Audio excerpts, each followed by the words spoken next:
There's something very specific about walking into a place that feels like a memory, even when it's not yours. That's exactly the energy of the National Folk Museum of Korea's open-air exhibition, Streets of Memories. It recreates a neighborhood life in Seoul during the 70s and 80s, and somehow, within seconds, you forget you're in a museum setting at all. It's not about kings or wars or major events. It's about people. Ordinary people, their routines, their habits, their neighborhoods, the small details that usually get forgotten. Because when we think about history, we tend to focus on the big moments. But real life is built in the quiet everyday things, like the corner shop you pass every morning, the sound of kids running past after school, the smell of food drifting out of the tiny kitchen window. And that's exactly what this place captures. So as we walk through these streets, I want you to kind of let go of the idea that this is a museum. Think of it more like a memory you're stepping into.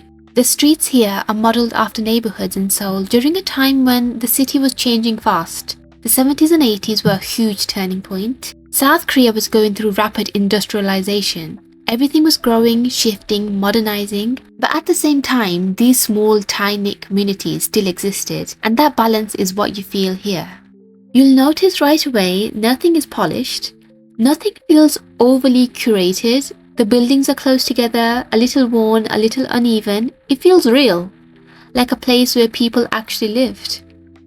I like the intimacy of places like these. You can almost imagine lives unfolding behind every door. Someone cooking dinner, someone listening to the radio. One of the first things that stands out is the small neighborhood shops. Not big stores, just simple local businesses that were part of daily life.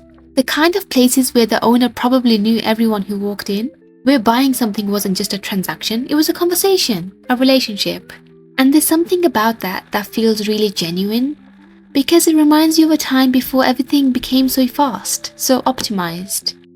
And then there are the comic book rental shops, which I love, because it's such a specific cultural moment.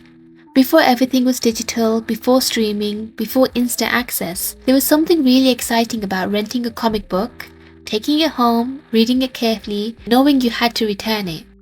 As you keep walking, you'll notice how narrow the alleys are, and how close everything feels, not cramped. And I think that's something we don't always experience anymore, that sense of shared space. And I think that's what makes this exhibition so powerful.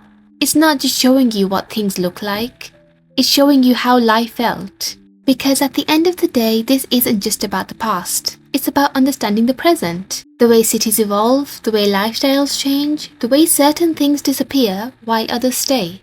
And maybe it also makes you think about your own life a little differently.